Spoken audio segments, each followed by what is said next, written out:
Hey guys, what's up? It's Alex here. Welcome to a brand new video. Today we're going to be looking at some of the abandoned Formula 1 tracks and what they're like nowadays, if there are any pictures that show us. So one of the most recently abandoned tracks in Formula 1, if not the most recent, was the Valencia street track. Now, this held a Grand Prix venue for a couple of years, not that many years.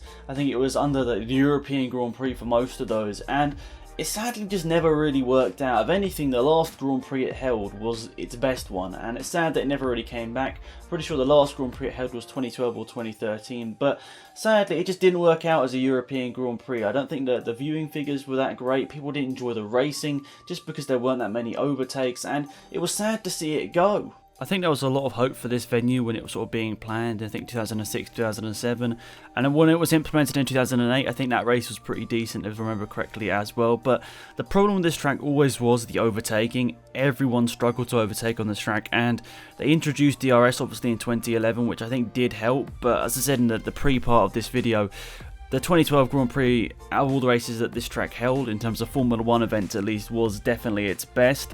And I think there was a deal trying to go through to sort of alternate this track with the Catalonia circuit for the Spanish Grand Prix, but that completely fell through, which was disappointing obviously for the track.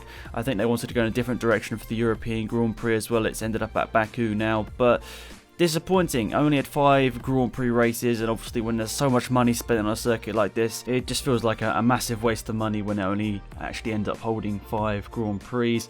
Actually, Timo Glock had the lap record for this track. He did a 1:38.683 in 2009. So Timo Glock has got the lap record around Valencia, and he always will, because unfortunately this track has sort of just deteriorated. There's no security, no one's monitoring this track, and you can see by these pictures right now, the track's just completely deteriorated into just a mess of nothing really, which is really sad. Obviously a track with so much promise, and it looked quite spectacular. Street tracks normally are quite spectacular with the cars so close to the walls, but this track has completely deteriorated now with no sort of monitoring from anyone, meaning it's sort of just a landscape of nothing, which is quite sad. And seeing a Grand Prix venue that's so sort of prominent, or was so prominent in recent F1 history, obviously holding 5 Grand Prix, to see it like this now in 2018 is obviously very sad. But it's one of those things, didn't work out as a Formula 1 Grand Prix track, and sadly it's no longer on the calendar. Next up, we've got the old Hockenheim. So most recently we used a smaller version of the Hockenheim track, but there used to be, if you guys remember, about 15-20 years ago, there was a much longer version of the Hockenheim track which has been abandoned and much overgrown since. So this version of the Hockenheim ring was run between 1965 and 2001, and you guys know what the classic track is. It's a massive part of the back end of the track, sort of added onto the normal Hockenheim we know nowadays, but we saw cars flat out, which everyone kind of loved. Those noises from the cars were just absolutely fantastic at full pelt. But it was redesigned in 2002, and that was down to sort of spectator entertainment, because if you guys know the old Hockenheim layout, you'll see there's 3 big straights and 3 chicanes directly after them, and that's where pretty much all of the overtakes were done when this layout was in sort of place in Formula 1. So that meant a lot of spectators couldn't see overtakes of Formula 1 cars because there weren't really any spectator places out there. So they redesigned the track in 2002, meaning the old track was sort of abandoned, and the one that a lot of people love is sort of just been overgrown since. But the reason for this redesign, as I said, was spectator entertainment. But I find this kind of strange because I went to Hockenheim myself last year, and there wasn't really still many places to see a car, even though it was a DTM car. There wasn't really many places to see an overtake, and that's because the majority of the overtakes are done into turn 2, which I don't think there's great spectator viewership, and also the hairpin. And once again, there's not really many places to see overtakes at that part of the track, so that's still quite disappointing, but it is what it is. I think apparently F1 drivers didn't particularly like this track, because back in the day when they did race on the track, the cars weren't that reliable either. So yeah, with a flat out for a lot of the lap, lots of engines and cars blew up, so that's the way it was. But as you can see, the track sort of deteriorated, the old part of the track sort of deteriorated into nothing, but I still think that the legend lives on. So many great races from the old Hockenheim, so many people loved it, but it's great that part of the track is at least still there. Next up, we have the old Monza track. So I actually was lucky enough to go to Monza last year to the Italian Grand Prix. I really enjoyed it, fantastic experience, but I actually got to stand on the old banking myself. Well, not that far up the old banking, but I got to stand on the old track, which was really cool. So I'll put some pictures up on the screen for you, but yeah, really interesting to see. The banked overs were absolutely fascinating, but yeah, in a way, sad they don't use it anymore. as you can see from the picture here, very different to what we sort of see as the normal Monza track nowadays. But high-speed oval work started in 1954 and it was used for the 1955, 1956, 1960 and 1961 Italian Grand Prix. This was a 10-kilometer, 6.2-mile track, obviously one of the highest, if not the highest speed track on the calendar. And the race lap record was a 2:41.4. That was Phil Hill in his Ferrari in 1960. But as we saw, it was a very, very dangerous track. Going up such high speeds, it was one that was inevitably going to cause lots of accidents and lots of deaths. So this track obviously didn't really make it as a Formula 1 venue. You'd never expect, modern day Formula 1 cars to race around this track would be absolutely just crazy. It'd be stupid. So they sort of stopped really racing on that track in the late 60s, and they just decided to sort of change it to more of a modern day venue. But the old track does live on. It does actually still stay there in, I'd say, somewhat decent condition.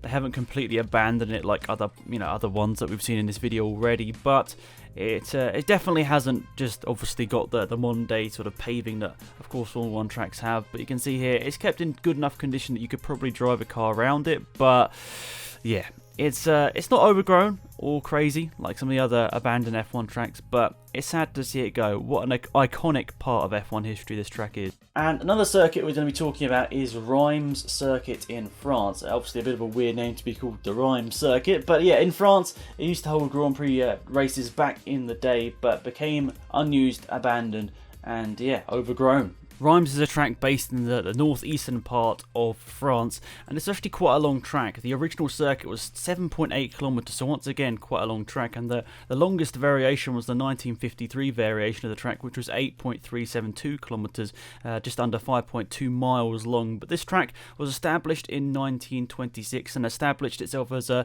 guess you'd say a hallmark in French motorsport, holding so many races throughout the years. It was sort of most prominent in the 20s to the 60s. It sort of shut down in the early 70s due to financial problems, but it held its last sort of big races in the 1969 season with Formula 3 and sort of endurance sports car racing as well. But this was a track I think loved by many. There were so many fantastic races around this track, and as we can see by the track map, it's sort of a track where there aren't many corners, you'd say. Maybe 2, possibly 3 places where you could actually get an overtake in. It was a track that was very, very high speed, and the fastest lap round here was actually the 1954 variation of this track, which was 8.3 kilometers long, with a race lap record of 2 minutes 11.3 from Lorenzo Bandini in 1966 in a Ferrari. So it's actually a fantastic track which you can go and actually still visit today. They've left some of the sort of pit boxes and stands and the timekeepers buildings. It just looks really, really nice. It's been left, and actually it's actually kept in pretty good condition. So if you have the need or want to actually visit these buildings, you can go and do so. It's located in the north of France. Just type it into Google and you can go and find out exactly where it is. But I love how they've sort of kept this in somewhat decent condition, and whilst it's sort of abandoned obviously as a racetrack, it's still really, really just iconic. I'd say some of the pictures that maybe you've seen on the screen right now are just really, really lovely. It really makes me want to go and visit this track, even though I have obviously not watched a Grand Prix race live or whatever. It makes me want to go back there and just see the history. There's so much history left there, which I think is fantastic, and I kind of wish more tracks would do that. We should also talk about another French track called Rouen-les-Essarts. Now this was a 4-mile racing circuit near Rouen in France, but this track started up quite early on in 1951 and ran all the way until 1994, but it actually ended up closing due to safety and economic reasons in 1994, where a lot of it was on public roads, meaning it was hard to organise and keep to a modern safety standard. But once again, a really, really sad venue to lose. So much history there, with 5 Formula 1 French Grand Prix races there, the last one being in 1968. But once again, when it holds a Grand Prix, it does keep its place in motorsport history, and sad to see it go. It's also interesting to think about where Grand Prix venues that have been taken off the calendar have gone.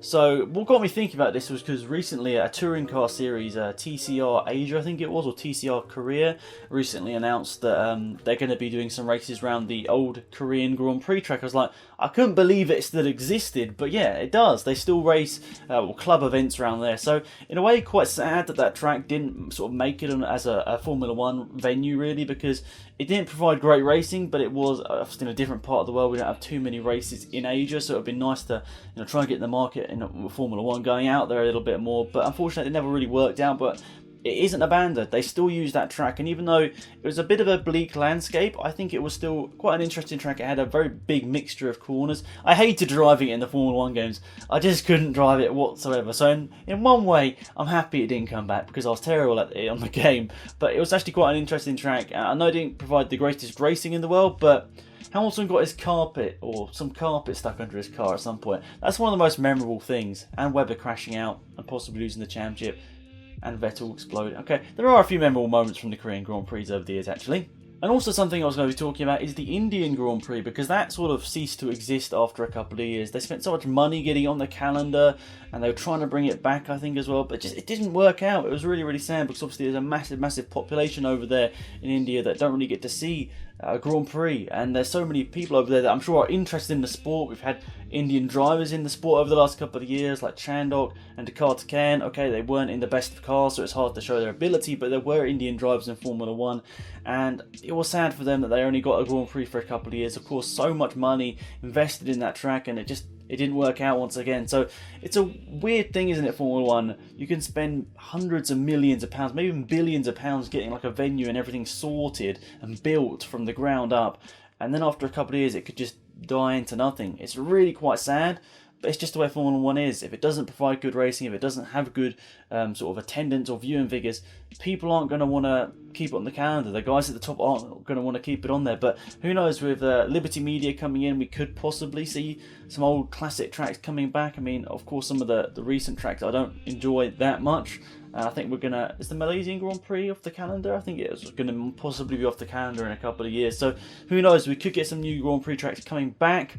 It'll be interesting, but personally, I would like to see some of these classic tracks back. I mean, okay, maybe not Valencia, but I like the old Hockenheim. I find that a bit sad that that's not on the calendar anymore. I know it had some big accidents over the years because of the high speeds, the same with the old Monza as well. But yeah, let me know in the comment section down below, guys, if there's any F1 tracks you've ever sort of been to, or you've watched on TV and you're like, why is that not in Formula 1 anymore? Let me know in the comment section down below. If you'd bring any track back to Formula 1, what would that be? So yeah, that's pretty much it for this video, guys. Thank you so much for watching. Please remember to leave a like on the video if you enjoyed. Check out one of the other videos on the screen right now. It'd be massively appreciated. And yeah, thanks for watching, guys. See you all soon. Have a great day. It's been Axel here. Goodbye.